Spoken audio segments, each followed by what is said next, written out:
And we are live. Welcome to One Stop Co-op Shop. I'm here with a special guest, Matthew from Platypus Industries. Hey, Matthew. Hi, Steve. Hi, everybody. Welcome. Hey, and welcome to our first live interview on YouTube. So you're our guinea pig, and a guinea pig halfway around the world too.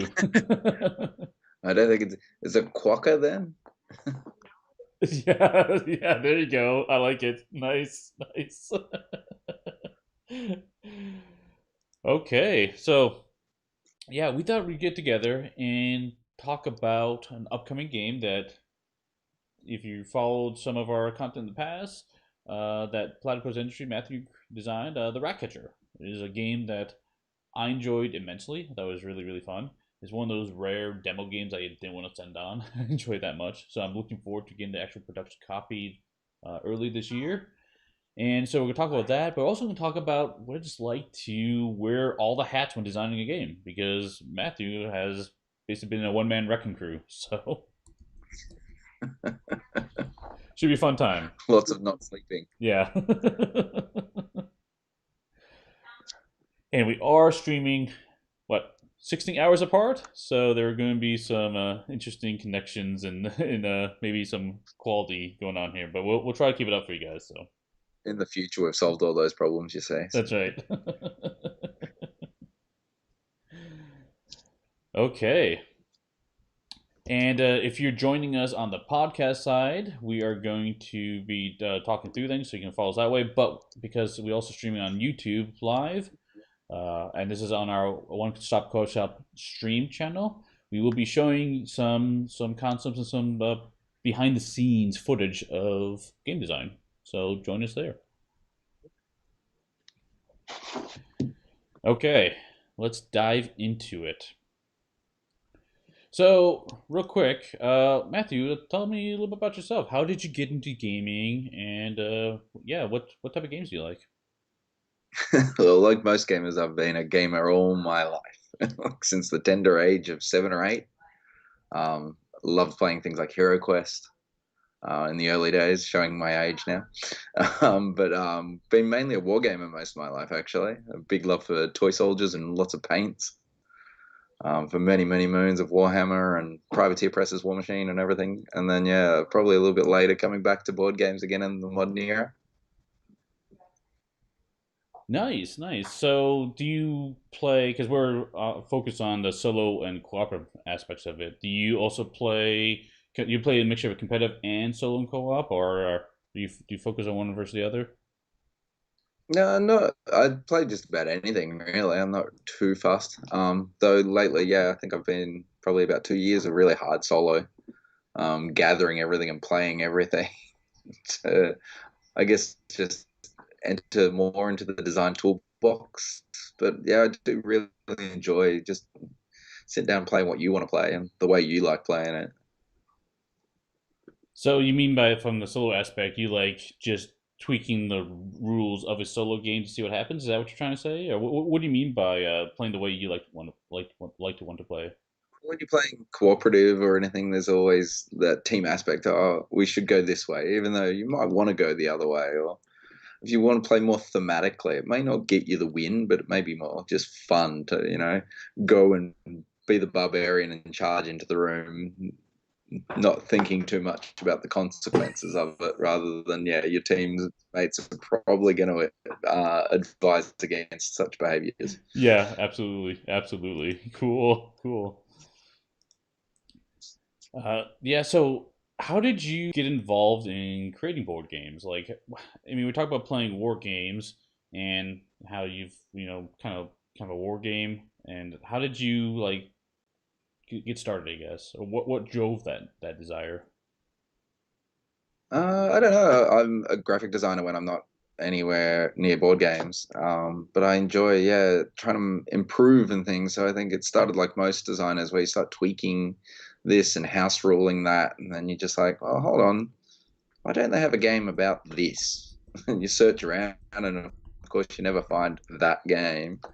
Like, well, why don't I just make said game? And yep, sadly, that led down this dark path. Excellent. And so, like we said before, you've started creating this game called the Ratcatcher. This is your first game design. Am I correct on that? No, this is game number Game three, number three. Oh, but this is the first one to go to market. gotcha, Yes. gotcha. Hmm. We're revisiting game number two with the next release, but game number one needs to wait a little bit longer. Sounds good. And so, Just to do things in a yes, exactly. makes sense, right? And so, I guess for those who may not be familiar with the Ratcatcher, would you mind describing the game and what it's about? Yeah, so the Ratcatcher is a solo adventure game in which you play as the unlikely hero that is the Ratcatcher in the city of Bree. Your normal day-to-day job has just got a little bit more exciting with the invention of magical cheese. Magical cheese does everything you could ever want a block of cheese to do. But it does do one extra thing, and that's attract every single rodent within earshot or literally globally. So the city that you once protected against a minor number of rodents is now inundated with normal rodents, but also some that have been eating magic cheese and have become a little bit harder to deal with. Yeah, and so this is, like you said, it's a solo only game, and uh, there Yep, were basically two ways of winning, and honestly, two ways of losing, if I remember correctly. Two ways of winning, meaning yep, um, if you get to 10 magical cheese, you win, or if you defeat the big boss rat, you win. And then if yep, you lose, by the flip side, if the rats take you out, you go down to zero health, or if the rats themselves get to 10 cheese. Is that correct? yep. It's a race for the good Race for the stuff. good stuff. Yes, yes. And so this is a very interesting theme. I felt like it was pretty unique. So I'm curious, like, what inspired you to produce a game with this theme? It is an odd start, but as people will find out more and more as we release more games, they'll find that the themes are all a little bit more unusual, I guess. I think it's the challenge of trying to be different. Yeah, I mean, everyone doesn't want another orc game or another spaceship game that's just the same as everyone else's.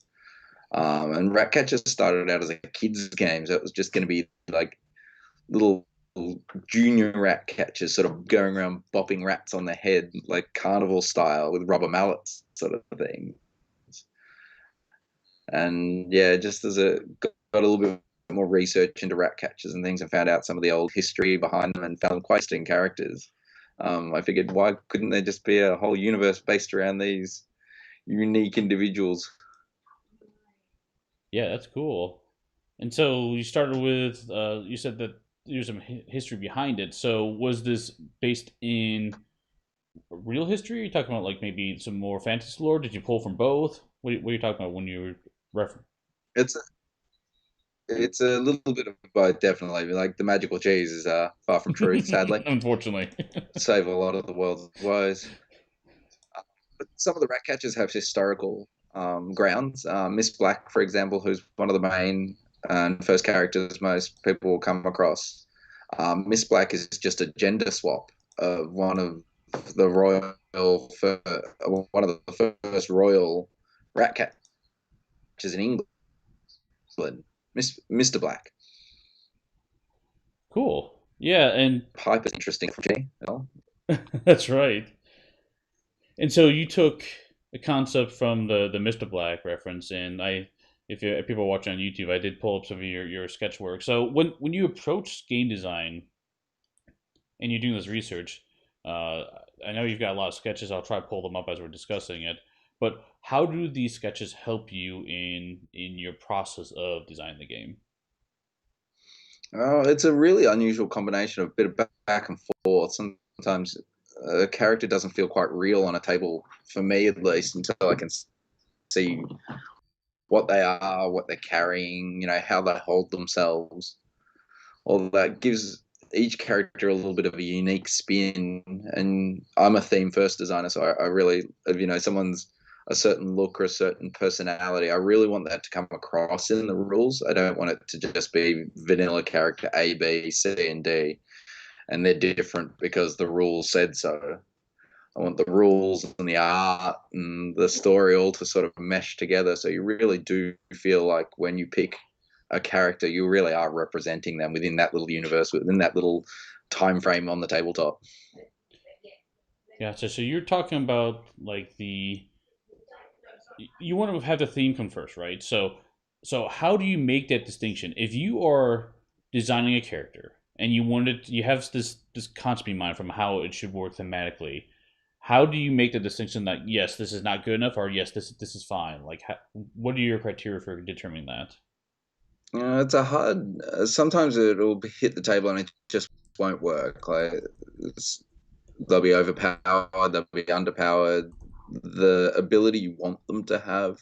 The Pied Piper went through a few renditions of trying to get his music to work, wanting to feel like he's really playing that flute and enchanting the creatures around him. And a lot of the renditions of it just they didn't come across. I knew what I wanted the character to be, and so the rules had to bend to allow him to be that way. Interesting. So you're just saying that the you had to adjust the rules to based upon what you wanted to work thematically. And so I'm curious, then, like if you were designing a character, were there some characters that just didn't quite mesh the way you want thematically? You kind of scrapped them, or were you able to manipulate the rule set or the foundation around them to achieve that thematic feeling you're aiming for? Yeah, sometimes the easily adaptable and you can bring them and bend them back into place. But I usually start out with a lot more characters than I need as well. So I think I started out with about 10 rat catchers, and yeah, some just didn't make the cut at the moment. They just either didn't bend back in, or maybe the rules that do make them work aren't ready to be in part of the core set. They might need an expansion to add something little, or they might be a little bit too complicated for a core game and need to be something that a more experienced player can use to extend their skills or to challenge them in a different way. I know there's two characters that are planned for the next set that would have made the first cut, and didn't. And there was one of the Nemesis as well that happened in that way. So little spoiler to people watching or listening that more Ratcatcher to come. Is that what we're saying? Always more Ratcatcher, More more Ratcatcher, Ratcatcher. yes, yes, excellent. Yes, It's such a fun universe. yeah. It's It it's really is with the magic it's games. very unique and very interesting approach to it. I enjoyed, and it's fun seeing your specific art style kind of bring that. I don't know. I get a feeling there's like this kind of a grungy, I don't know, old school world bring it to life. So it's fun. Yeah, it's a dirty world. It's a dirty job. Like Ratcatchers aren't, the high court or That's anything like right. that. That's right. And they don't even know what to do with the current fame. Like that's something you'll learn in the expanding of the universe. Is yeah, they do struggle a bit, these Ratcatchers, with the idea of becoming heroes. Well, I'm excited to see what comes next, then, for sure. So it's always nice to hear too that when talking with designers, they love what they've produced and they're interested in just fleshing it out, expanding it out more. It was a great thing to hear. Uh, it's one of those universes that you could just go on and on and on with, really. Yeah. So it's interesting though with the Ratcatcher. Ratcatcher is a solo only board game. So I'm curious why solo only. How did you come to that conclusion? That one started. You can blame the game crafter for that one. Game crafter had a solo competition, and I was in between working on some other projects. My co-designer, who I was working on the project at the time, was too busy to keep forging forward the project, and me and my work ethic said I need to be doing something, I need to do something productive. What have I got in my grab bag of that could the rats back got pulled up, and within 30 days was a flashed out game and into the game crafter solo competition at the time. So this game came out of a concept that you were working on, and it wasn't from concept to production in 30 days. Or are you saying that it was like you had some ideas and within 30 days you finalized it and produced it for the game crafter? Is that correct?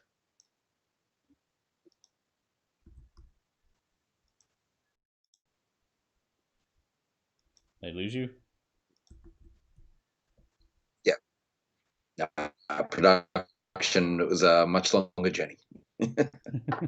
Good.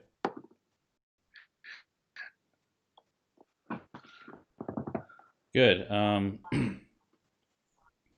So, what was your experience with using GameCrafter? I mean, this is not a path that everyone takes when get into it. Did you enjoy using that system? And I guess maybe to our viewers or listeners who are not familiar with GameCrafter, maybe we can talk about what is that.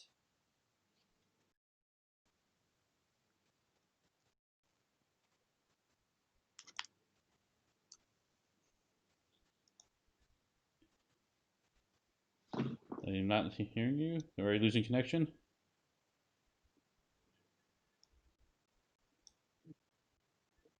Sorry, guys. I'm guessing we might have lost some audio.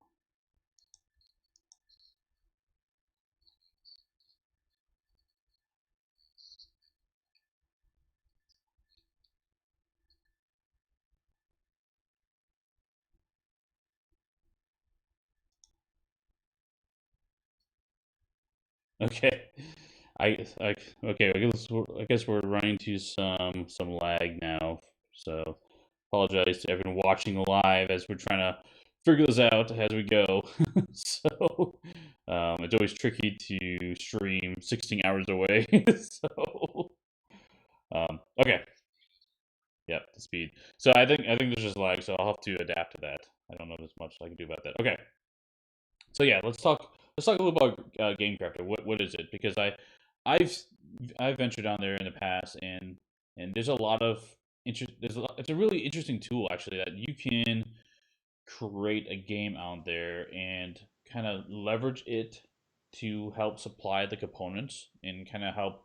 It's almost like I- how I view it as an outsider, a build to order type game design system, meaning that like if I need some dice, if I need to have this cards, they will produce that for me in this package format. Is that your experience, Matthew?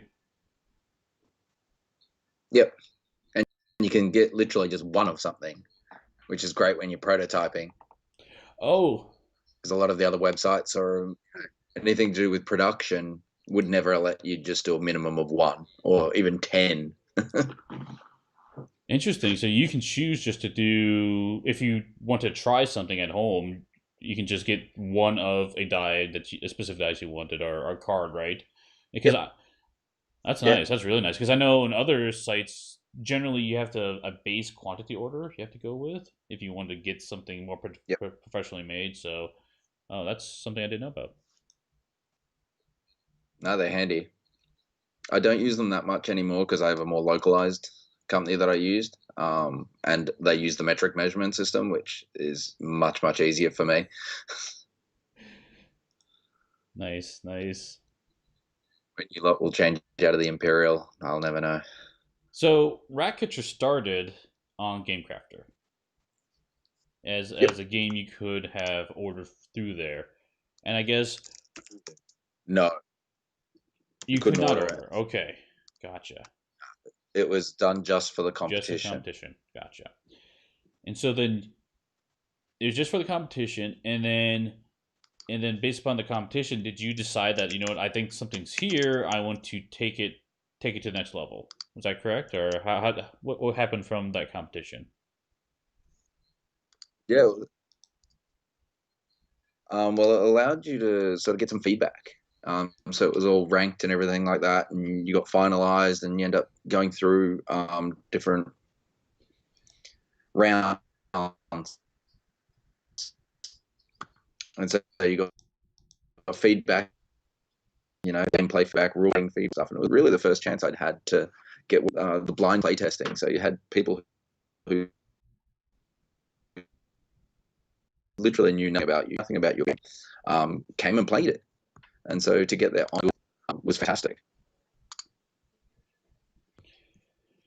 So you got the feedback from these blind playtesters, and then I'm guessing you got some positive feedback, and from there you decided that there was something here, and you wanted to produce it. Yeah, so the Ratcatcher ended up as one of the finalists. So I ended up in the top three, and yeah, that I guess that was validation that the idea was more than just a good idea in my head, and might have actual clout and be worth following a little bit further. And yeah, from there I did start following it up. Soon afterwards, we had a local convent. We have the PAX convention here in Melbourne, and so yeah, it was getting it ready for PAX and getting it let loose on some more wildies, and got really good feedback again, and so set the ball rolling. Oh, nice. And so you created Platypus Industries to help with this process. Is that correct? Yep. Okay. And I'm curious, why did you decide to create your own publishing company to fabricate the Ratcatcher? Why not go with other solutions, or maybe you did, and maybe you decided in the end Platypus Industries was the proper path. It is a tricky one. I mean, it's the easy part in some ways, I guess, to pitch to publishers and to give them the opportunity to do a lot of the legwork um, in the end of the game. And yeah, you sort of could just walk away and stay as a happy little designer and keep really focused on the design of the game. But I'm a really altruistic sort of person. I love learning new skills and I love a good challenge. um, and to be honest, I don't know if Ratcatcher would have really caught a lot of publishers' eyes because it is a little bit different. The solo only idea of it, the really odd theme of it as well. I've got a feeling that a lot of publishers may have wanted to really rejig the theme a bit, and I don't know what it would have come out as. Maybe a little bit better, maybe a little bit different. Who knows? It'll never happen. Nice.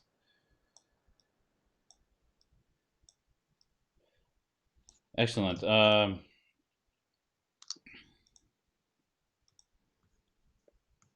Yeah, try and pull some images of this as we're talking.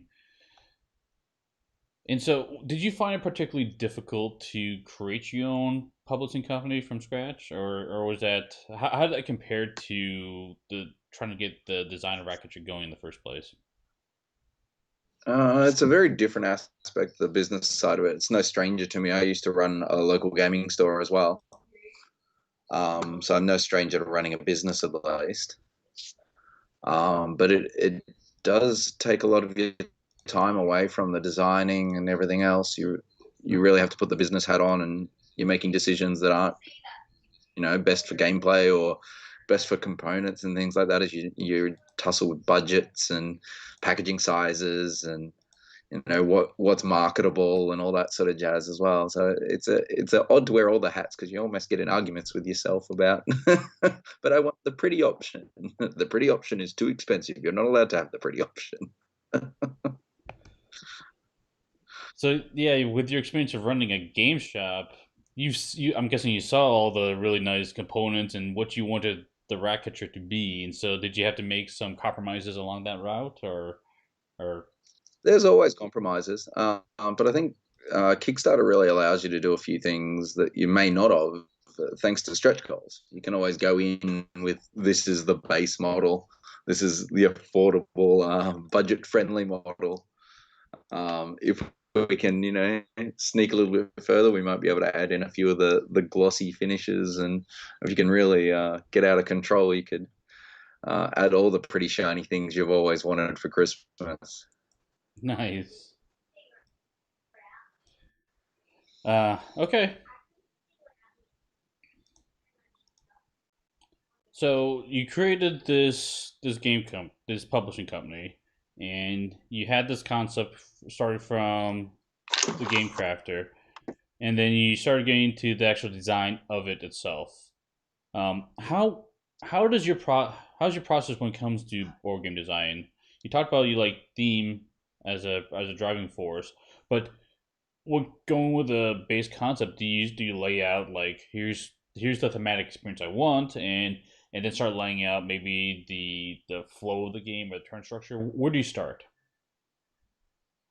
Yeah, it's a tricky thing to. So, it's what sort of experience do you want players to have? Like, okay, they're going to be a rat catcher. What perspective are we going to go from? Are we going to play as the whole guild and manage the guild as it goes around, like worker placement style thing, or you're going to get really down and gritty and like one to one rat it out, and almost like a first person shooter sort of style thing? Or do you find somewhere in the middle, or do you make it more puzzly, like a Zelda style thing, where I've got to unlock things and do little quests, and there's lots of options, and you just got to play a lot of it out. Like, you just don't think they're bad ideas. They're all good ideas. It's just what's going to work best and what's going to work within the frame that you want the game to play. And do you want it to be one of those epic 6 hour long game adventures where you're just grinding out through the entire city, or do you want something really quick? Do you want like a 15-minute, almost, casual style filler game where you just, bopping some rats and, having some fun? Or like where I really aim for was something in between. I want it to be something where you get a bit of meat in it, but you're not investing too Sure, much. sure. Yeah, it was fun playing the Ratcatcher with all the spawns of rats, and I have a playthrough of the demo on One Stop Co-op Shop channel. If you guys want to check it out there, and I will certainly be doing more plays whenever my copy arrives, for sure. I'll be doing some live plays too. Not too long, Steve. Not Yeah, too not too long. long. I guess real quick, just so people who don't know, what's your current timetable when you think this might arrive, that people can start seeing the actual production copies? So production copies are literally in the final stages of assembly and packing at the moment in China. But as I think a lot of people would be aware of at the moment, China's been a tricky place to get things out of at the moment. It's not so much anything else. So just like a lot of companies within the game industry and without the game industry, we're all sort of sitting and waiting in line, trying to get into containers and just cost for and read, so we can get everything to the tabletops as quick as possible. Just like you guys, I don't want to wait any longer than I have to as well. I've been dying to get my production copy. Absolutely, yeah. It's been a tricky situation with.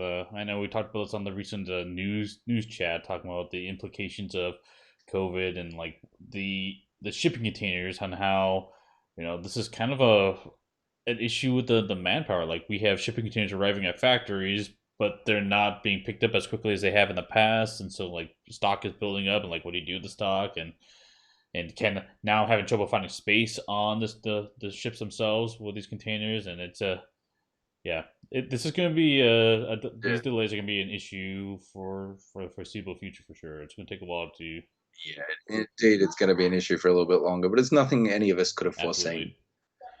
absolutely. So, and I mean, the games will come eventually, right? We just don't know exactly when, but this one is Yeah, right. if I have to swim over to China and get them, they're coming. Exactly, exactly. So we talked about the process. We talked about you creating the publisher. What was some of the biggest challenges you faced when designing the Ratcatcher? There's different arms of challenge after doing everything yourself. So be One was doing a whole campaign and creating a game on a shoestring budget. yeah. I know a lot of people out there are used to the big companies out there flashing quite impressive Kickstarter campaigns out there, videos, miniatures, and everything like that. It's a small hometown publisher working out of my studio at home. That's quite Oh, I intimidating can. to be planning a Kickstarter. And I've said it years ago when we were designing some other games. I can guarantee you, whenever I launch my game on Kickstarter, there'll be a cool mini campaign literally on top of me. And within days after Ratcatcher launching, Ank hit the hit the Kickstarter front in like a tidal wave. But thankfully, I still did pretty well for myself, so I'm definitely not complaining. Nice. Yeah, that's a tough market to get in when even the big ones, right? I remember back when we had Gloomhaven. It was Gloomhaven, and it was Sword and Sorcery, and then there was a third game that was launched at the same time. Like these three huge dungeon crawlers all at the same time. It's like all competing for the same space, and it's just what do you do? What do Mm. you do? Right?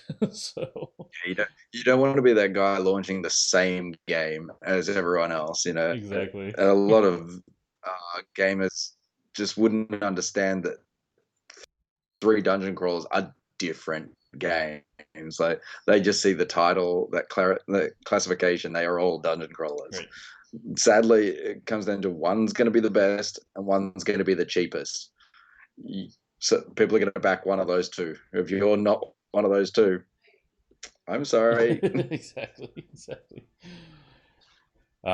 Okay, so yeah, we got this ratchet. That was the hardest part, is like wearing all these hats. I'm curious, like, which hat was the most challenging for you to wear?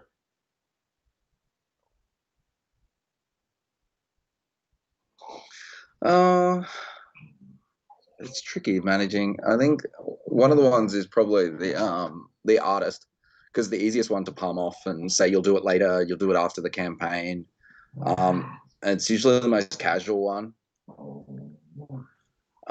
It is not vital to the timeline as well. It's something that, yeah, if I needed to, I could have pushed chunks of the artwork into post campaign and done sketches or something like that for some of the stretch goal ideas, or um, maybe forsaken some of the finesse in like 3D renders or things like that in the graphic design. But yeah, probably the art was the hardest one to manage on top of everything else, because it's really unpredictable.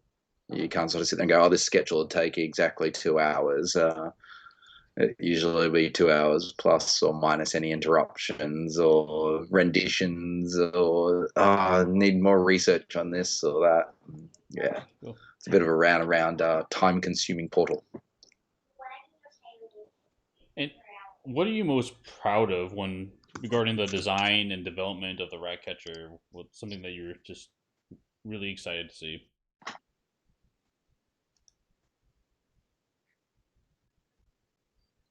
Component finishes. I think the Ratcatcher, especially where it sits in the marketplace, like size of the box wise, price wise, and everything like that, I don't think it can be matched. Like I know it sounds a little bit blowing up my own horn, but the guys at H&M, the manufacturers, I think have just gone above and beyond, and the quality of everything in the box. Like it doesn't matter, even just the cards, the plastic jewel laid insert, the I don't think there's anything that hasn't been given the absolute top notch attention and details that will make it something you'll stop and go, "Oh, that feels quite nice." Definitely. I think that requires a specific call out too, because not only did you design this game, put in this box, but you also designed a custom insert for all the components in the box. So you won't have to buy a secondhand market or foam core your own insert for this game, and it's all there for you. Yeah, it was designed to be functional also. So the top layer, it's dual layered. So the top layer, literally just you pull out, plonk it on the table. All the tokens and decks and everything you need for the game are just sitting there, rested, organized for you, and you can use that in and out, and it saves you packing up or pulling out. And that's one thing I'm a shocker for that. I've got a huge collection of games, and there must be a heap on there. I sit, look, and go, I'd love to play that, but I don't have the half an hour to set it up.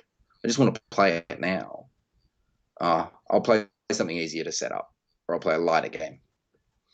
And yeah, I didn't want Ratcatcher falling in that same hole. Definitely, definitely. Yeah, I always feel like storage and organization of board games is its own hobby in itself sometimes. So, how do you go about managing all this stuff? Almost. Yeah, definitely.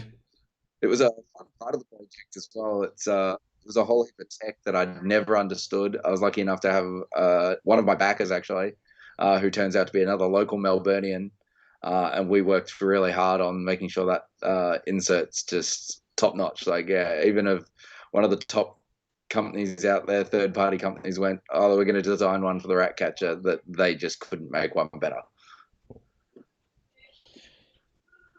And so you've spent a lot of time with publishing this and designing it. What are your like biggest takeaways and learnings from your first foray into taking one of your concepts from starting to actually publishing it? That you can do it. No, it's possible. And that you can just learn things. I learned so much new software, so many new skills Um, and just there's so much support out there. Like I read all of the blogs that you read for setting up Kickstarters. I've read this and that videos. I've talked to so many great people in the community who've given me great advice, have been supportive in the background. Um, it's phenomenal. You really can give it a shot. Like, what's the thing that can like you're on a shoestring budget? That was the other thing is I could just do it all and see how it went. I wasn't gonna leave myself in the red or anything like that by failing. Worst comes to worst, we redo. And there's a lot of different avenues you can take. So it's I've always found it fascinating talking to other people who have gone through that process, and that like this can be done. It's just how there's a lot of avenues, but you can do it, which is exciting to hear. So we'll be hearing about some future support for the Ratcatcher as well. So one question that came up on YouTube from Home, he was asking, what are your plans for these new games in the Ratcatcher universe? Like, are you going to be able to manage something like a guild? He's asking. So in the next expansion, which is planned, so at the moment it stands as a standalone expansion, so you won't need the core set. This may change. You'll play as a team of rat catchers taking on a bigger threat.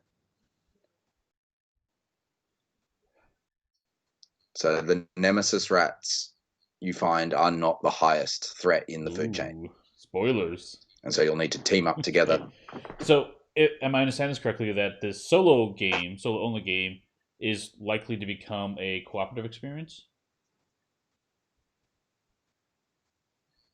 Yeah, at the moment, I'm working to make sure that the rat catchers will work across both. So if you wanted to play a solo, it's like solo freeform, where the dual player will be far more story based, quest based set scenario style play. Excellent. Yeah, I'm excited to see more of this. I think it's a fascinating world, and the game is fun too. I know we haven't talked a whole lot about the game itself, in case you're not familiar with it, but it's the fact that you play a specific Ratcatcher, and as you collect this magical cheese, you get to level up. So you get to choose all sorts of abilities and character stat upgrades, and that's really fun to say. Oh, cool! I've got this base character with some different abilities. Which way do I want to build this time? On the flip side, the rats also get to level up. So it's kind of this race of who's leveling up faster, right, to win the game. It becomes quite fun. So more content Okay, coming out for the rat you correct. quickly learn to smell the rats. Yeah, that's right. Yep, So more content coming out for the Ratcatcher in the future, but I believe you have some yep. other games in the works that are coming out as well. Would you like to talk about any of those? Yeah, so I've literally just this week announced in the backers updates that the next project will be an Australian themed horror cooperative game, where I work cooperative with another designer as well. Matt, who's just going to confuse the hell out of everyone, is going to be Matt and Matt designing this one, where you'll get to experience Australia in all its true horror as you face one of our favorite creatures, the drop bears. So the drop bear projects are going to be a scale up. I'm working with a team this time, so it's not just solo little me doing this one, but it's an exciting project that's going to take Platypus to a new level. And me being American, I wasn't quite familiar with Drop Bear itself, the concept of it, and I thought it was fun that you're pulling from this lore from Australia. But maybe we talk about what is a Drop Bear if we haven't heard about this concept. so there's a few renditions of drop bears, but what I can tell anybody who's not Australian is the drop bears are a horrible mutation of a koala that enjoy human flesh and just drop on people from the gum trees that they dwell in and eat faces off, sort of stuff, and torment people, and really can't be stopped. They're like this super creature that just dwells and eats and destroys. Usual Australian That's creature, right. That's really, right. just with less legs. I, I imagine it kind of like a weird, like almost like a zombie hybrid type, koala, right? Like it just kind of went off the rails and just goes after people, or whatever. So, but it was fun, like seeing some of this more. Imagine like imagine if the venom imagine if the venom goo got in a koala. Oh no! Yes, the venom goo. There you go. I like it. That's an excellent way of describing it. So, uh, yeah, thought that was a fun concept. I really enjoyed seeing this very different thing coming out, and it was also cool seeing that it was pulling from some Australian lore. And I'm curious, like, why did you choose to go that route when you could have made like an orc game, right? Can we talk more thoughts about that? Yeah, well, the idea is behind what I was saying before, as well as more unusual concepts. And being an Australian designer, I am sick and tired of not seeing more Australian stuff on the shelves. We even as Australian designers tend to sort of fall back to laws that are European or American based, and don't do enough of our own and really show off why our country's a little bit different, why our cultures are a little bit different, and some of the cool stories that we have here that others might not know about, or yeah, and will likely find just as interesting as we find the tales from other places. So yeah, the Drop Bear is the beginning of a series of Australian themed games that yeah we get to explore Australia in a different way that might scare a few more people away from visiting. I feel like just about everything in Australia can kill you from a nature wise thing, right? That's like the fun story Yeah, I hear about.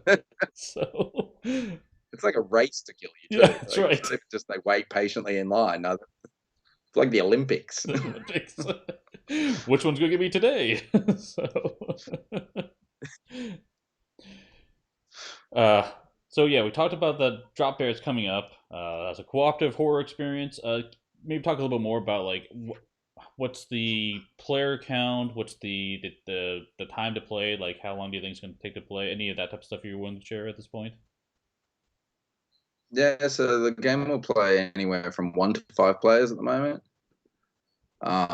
It's a hex-based exploration style game where the campers, the players, will cooperatively seek to survive until dawn, while the drop bears will be working against that and trying to eat as many campers as they can before dawn.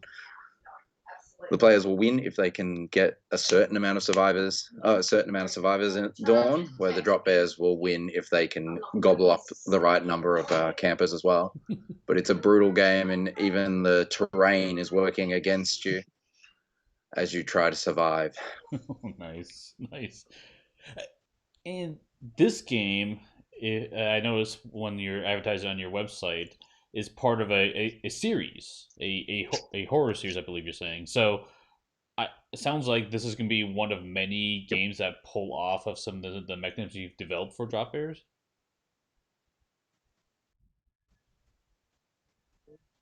Yeah. So this is the first one in the line. There's currently three planned at the moment. So the second one's in later stages of development as well. They'll all be alone, and they'll have their own little sets of expansions that will sort of suit their ecosystem or their style, or even some creatures that sort of sit well with it. You'll see something that isn't a drop bear in one of the expansions for the but lineage of drop bear as well. Oh boy, I'm looking forward to seeing more about that. So, long You were story scared short, of the, sound you were scared of the sketch, Steve. Wait until the miniatures come. yes. Speaking of which, that's a good tie-in to how can people learn more about these games? Where can they find you, and where do I find more information about all the stuff that you and Platypus Industries is producing? Well, Platypus Industries has its own website, so it's usually a good way of keeping up with things. But I'm a prolific social media creature via either our Discord channel or Facebook, Instagram. But if you really want to get behind the scenes, I'm a shocker on Discord for sharing what's on my desk at the time, or videos that I get from the factories in China, or just about anything. I'm very hard to keep down when it comes to sharing information. Definitely. Yeah, it's been great. I mean, we've been talking quite a bit on the Discord server you've created, and it's so fun to see some of these behind the scenes shots of the sketches you're doing, or it's pictures from the factory, and just the constant flow of communication has been made it really really fun. Seeing what's going on behind the scenes, I really enjoyed that. Yeah, I enjoy doing it as well. I love having everyone along for the ride, and I know as a backer of many other projects, I get excited as well when I see that sort of stuff. And it was one of the things that inspired me to get off my bum and actually do it, because you could see it being done by others, and you're like, oh, it's not just a dream. It's not just something that happens in the darkness and just poof, games appear on game shelves. Um, there's hard work in it, but there's factories that do it, and there's professionals you can work with. Very cool.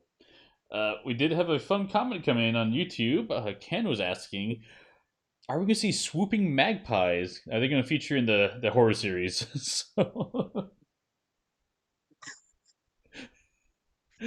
Yeah, you will likely see magpies in. They're quite a terror. Any young Australian will tell you about the horrors of walking to school past those little buggers. They definitely have a murderous streak. nice, nice.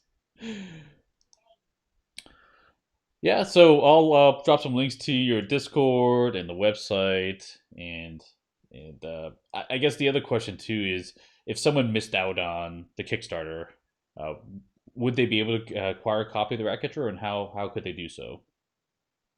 So Ratcatcher pre-orders will be up on the website hopefully in the next week or two.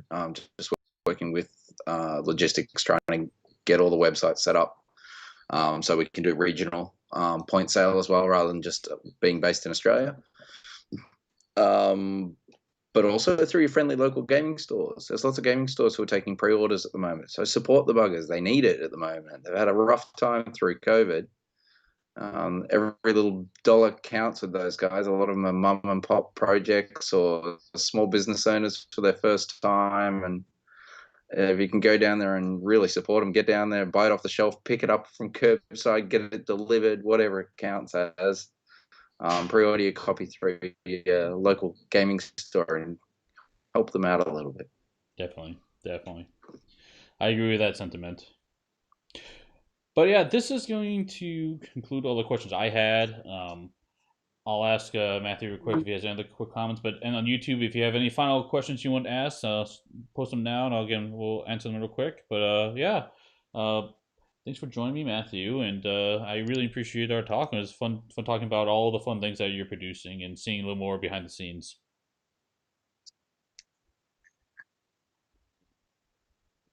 It's a pleasure to finally actually talk with you. We've chatted for so long. It's nice to actually see you in person and Yeah, chat so much about all the fun things that I'm up to, apparently. definitely, definitely. It's been fun. You'll let me to see my desk more often and see the chaos. The madness and how you pull the concepts from your mind and lay them on paper, right? Yeah, it's been fun. So okay, The piles of highly caffeinated drinks, yeah. that's right. That's right. Excellent. Well, thanks, Matthew. Thanks for everyone who joined us on the YouTube stream live. We'll be doing more of this stuff in the future, and we'll be also doing other. If you have not familiar, we do more live streams on this channel, and of course on our other One Stop Co-op Shop channel too. Those will both be going full support. And like I said, I will be covering this game more. I'll be doing a series of plays when I do get the copy, and I'll be sure to share that out when that happens. But yeah, thanks again, Matthew. I appreciate our time, and we'll see everyone at the next stop.